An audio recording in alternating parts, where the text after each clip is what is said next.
দেখছে news time আর আপনাদের সঙ্গে রয়েছে আমি সানন্দা। প্রথমে দিকে নজর রাখবো চাকরিহারাদের সঙ্গে বৈঠকে রাজ্য সরকার। যে বৈঠক হওয়ার কথা বারে বারেই উঠে এসেছিল, সেই বৈঠকে চাকরিহারাদের সঙ্গে আলোচনায় রাজি হয়েছে রাজ্য সরকার। ইতিমধ্যে সেই বৈঠক শুরু হয়েছে। বৈঠকে রাজ্যের শিক্ষা সচিব, বৈঠকে চাকরিহারাদের 6 সদস্যের প্রতিনিধি দল। বৈঠকে কি মিলবে সমাধান সূত্র তাকিয়ে রয়েছে প্রত্যেকেই। গতকাল আলোচনার প্রস্তাবে সায় দিয়েছেন শিক্ষামন্ত্রী ব্রাত্য বসু। আজ বিকাশ ভবনে দুপক্ষের বৈঠকে সবারই নজর রয়েছে। আমরা কথা বলবো, আমাদের সঙ্গে সরাসরি রয়েছেন বিকাশ ভবনের সামনে থেকে আমাদের প্রতিনিধি প্রিয়াঙ্কা এস ভৌমিক। প্রিয়াঙ্কা, ইতিমধ্যেই বৈঠক শুরু হয়েছে এবং আমরা জানি যে ইতিমধ্যেই রাজ্য সরকারের সঙ্গে বৈঠকে রয়েছে চাকরিহারারা। 6 সদস্যের প্রতিনিধি দল এই মুহূর্তে বৈঠক শুরু করেছে। বৈঠকে সমাধান সূত্র আদৌ মিলবে কিনা সেদিকে তাকিয়ে রয়েছে প্রত্যেকেই। এই মুহূর্তে কি আপডেট প্রিয়াঙ্কা? একেবারে দেখো, তুমি জানো যে আন্দোলন 21 দিনের আন্দোলনের মাথায় কিন্তু আজকে দেখা গেল যে চাকরিহারা যেসব শিক্ষক শিক্ষিকারা ছিলেন তাদের মধ্যে 6 জন প্রতিনিধি তারা বিকাশ ভবনের ভেতরে প্রবেশ করতে পারলেন এবং সেখানে সচিব স্তরে এই প্রথম বৈঠক শুরু হলো এবং বৈঠক ইতিমধ্যেই শুরু হয়ে গেছে, তুমি যেরকমটা জানাচ্ছিলে। এবং সেখানে শিক্ষা সচিব বিনোদ কুমার আছেন এবং পাশাপাশি এসপিডি রয়েছেন চাকরিহারা আন্দোলনকারীদের সঙ্গে সমন্বয় স্থাপন করার জন্য। এবং পাশাপাশি এই বৈঠকে বিশেষ করে নজর দেওয়া হচ্ছে কারণ চাকরিহারারা এতদিন ধরে যে দাবি দাওয়াগুলো নিয়ে এসেছিলেন, যে মূল দাবি তার মধ্যে ছিল যে তারা আর পরীক্ষায় বসবেন না, পাশাপাশি তাদের চাকরি যে ন্যায্য চাকরি সেই চাকরি ফেরত দিতে হবে, সেই বিভিন্ন দাবিগুলো নিয়ে কিন্তু তারা আজকের বৈঠকে আলোচনা করবেন।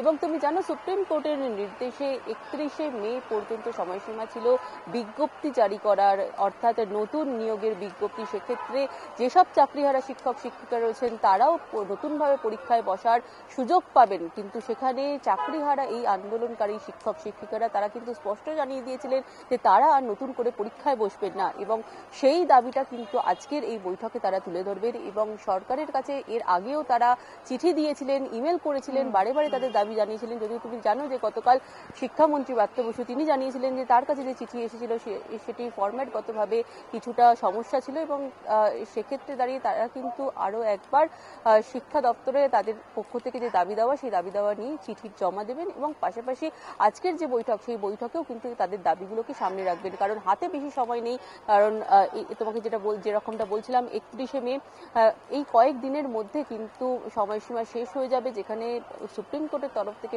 স্পষ্ট নির্দেশ ছিল যে নতুনভাবে বিজ্ঞপ্তি জারি করতে হবে।